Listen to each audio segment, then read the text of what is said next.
Bonjour à toutes et à tous, j'espère que vous allez tous très bien et bienvenue dans un nouveau numéro du Dico Tactique. Aujourd'hui, on va s'attaquer au short roll. Alors qu'est-ce qui se passe? Qu'est-ce qui se passe derrière ce mot qu'on entend un peu partout aujourd'hui en NBA? Eh bien, je vous propose une nouvelle fois de regarder ça ensemble. Hey yo, what's up, Playboy? How come you wearing that suit, B? For real, it's 85 fucking degrees out here and you trying to be like Pat Riley. Man, look the part, be the part, motherfucker. Alors le short roll, qu'est-ce que c'est? Qu'est-ce que c'est ce court roll? Eh bien tout simplement, c'est lorsqu'un intérieur ou un joueur vient poser un écran, eh bien après, au lieu de rouler au panier, on va le servir sur le début de sa course. Avant d'être complètement au panier et d'être potentiellement une menace de lob, c'est vraiment au tout début du processus qu'on va le servir. Et là-dessus, ça va être important qu'il ait un bon decision making, qu'il aille très vite pour prendre la bonne décision. Bon, c'est un peu abstrait dit comme ça, mais je vous propose de voir un exemple ensemble pour mieux comprendre. Donc ici, on se retrouve avec nos amis, nos Rockets pour un exemple un peu plus concret. Vous voyez Fred VanVleet ici, balle en main. Et que se passe-t-il? En fait, il prend un double drag. Donc un premier écran ici, il est déjà posé de Jabari Smith. Et un deuxième écran de Alperen Sengun. Alors je vous propose de se concentrer que sur le deuxième écran. En fait, pourquoi les Rockets font ça? Parce qu'ils savent que la couverture des Nuggets, c'est de faire du edge pour protéger notre ami Nikola Jokic. Alors si vous ne savez pas ce que c'est le edge, il y a une vidéo entière sur la chaîne dédiée à ça. Mais pour expliquer rapidement, c'est le fait de monter à 2 contre 1 sur le porteur de balle après l'écran pour le forcer à lâcher la balle et que la décision vienne de quelqu'un d'autre.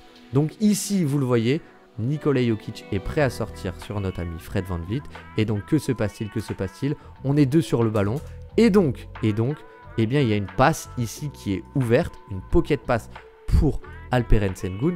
Et vu qu'on est 2 sur le ballon, eh bien forcément, on n'est que 3.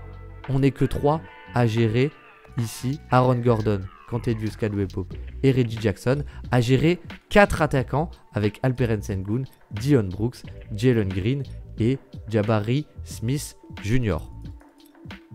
Et donc, que se passe-t-il et pourquoi on parle du short roll? Parce que c'est le fait vraiment de servir Alperen Sengun au tout début de sa course vers le panier après avoir posé l'écran. Vous le voyez, il n'est pas du tout au cercle ici, il est vraiment au tout début.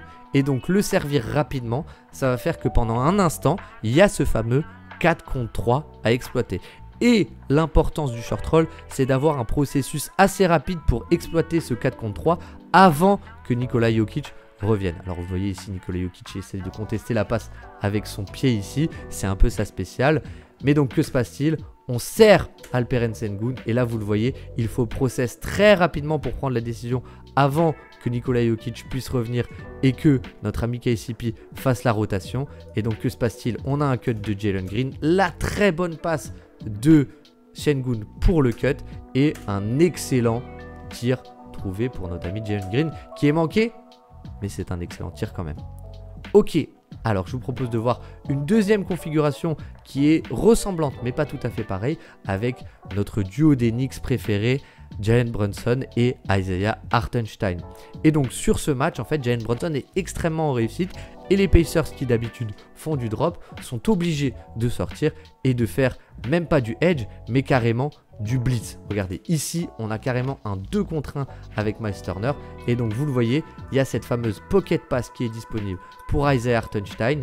Et si on le sert au tout début de son rôle, du coup pas ici mais bien ici, eh bien il y a encore une fois un 4 contre 3 à jouer. Donc il sert Isaiah Hartenstein et donc il y a un décalage à exploiter. Pascal Siakam fait la rotation. Isaiah Hartenstein, vous voyez, il joue en mouvement. Il fait la très bonne passe en mouvement pour le cut d'OG Anunoby. Et c'est un dunk. Et c'est un dunk pour OG Anunoby. Et non, il rate son dunk. Mais c'est potentiellement le meilleur tir trouvé grâce au decision making d'Isaiah Hartenstein.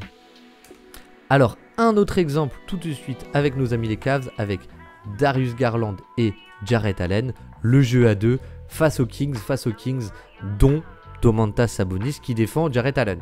Et donc ils font un empty side pick and roll, donc on a vidé le corner ici. Et donc que font les Kings? Les Kings, Domantas Sabonis, ils montent. Et donc vous commencez à le connaître, il y a une poche d'espace, il y a un espace disponible pour Jarrett Allen. Et ici, il va forcément y avoir des rotations pour empêcher le roll de Jarrett Allen. Vous le voyez ici, c'est Kevin Huerter qui fait la rotation. Et donc, qu'est-ce que ça veut dire? Ça veut dire que Max Truss, il est disponible à l'opposé. Il va faire une course pour se démarquer. Et excellente passe main gauche de Jarrett Allen sur le short roll. Très rapide avant que les rotations ne s'enclenchent. Et encore un très bon tir ouvert trouvé par ce mouvement. Alors je vous propose de voir un autre exemple avec une menace de roll vraiment très agressive et très menaçante, ce qui fait que la couverture est encore un peu différente. Donc ici nous avons Brandon Ingram et Zion Williamson, que vous reconnaissez des Pélicans, qui vont jouer un pick and roll central assez traditionnel. Et donc que font le Jazz? Ils sortent sur Brandon Ingram pour ne pas lui laisser le tir et pour sortir le ballon de ses mains. Donc Brandon Ingram, il sert Zion Williamson comme vous pouvez le voir ici.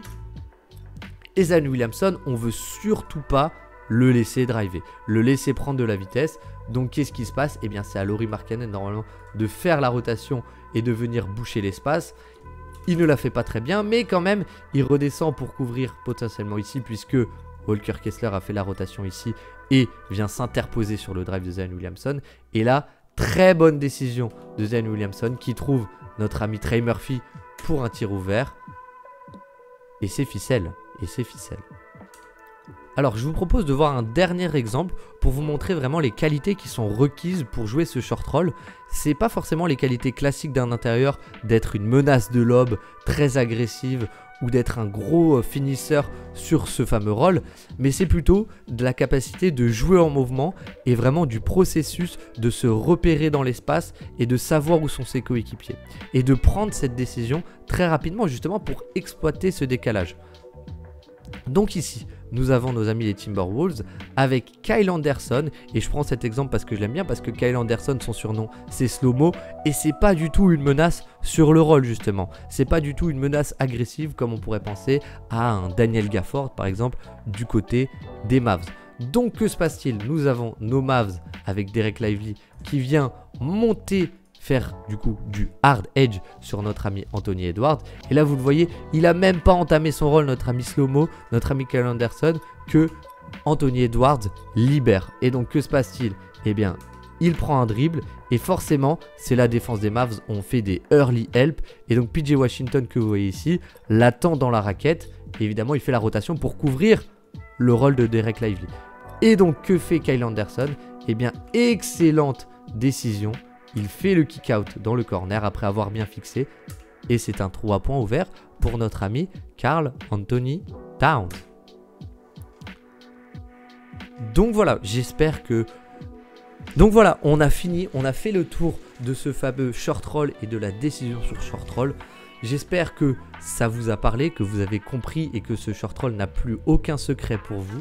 Et que désormais, quand vous verrez un joueur jouer sur short roll sur le terrain, vous le reconnaîtrez. Alors pour finir évidemment un peu la tradition, quels sont les meilleurs joueurs de short roll de la ligue? Eh bien je pense qu'ils sont assez évidents. C'est évidemment le meilleur joueur de short roll de l'histoire, peut-être notre ami Nikola Jokic. On a également Alperen Sengun qui est excellent dedans, on pourrait citer Isaiah Hartenstein. Mais ce qui est intéressant, c'est qu'on voit de plus en plus de joueurs capable de jouer ce short roll, notamment aux Mavs. Je pense à un Derek Lively qui a beaucoup surpris sur sa saison rookie, et c'est quelque chose qu'on demande de plus en plus puisque c'est vraiment le fait, ça rentre un peu dans l'aspect connecteur qu'on entend beaucoup, ce fameux short roll. Et donc voilà, c'est la fin de la vidéo. J'espère qu'elle vous aura plu, et si c'est le cas, eh bien tout simplement, je vous dis rendez-vous au prochain épisode pour un nouveau numéro. D'ici là, prenez soin de vous et à bientôt. Ciao, ciao.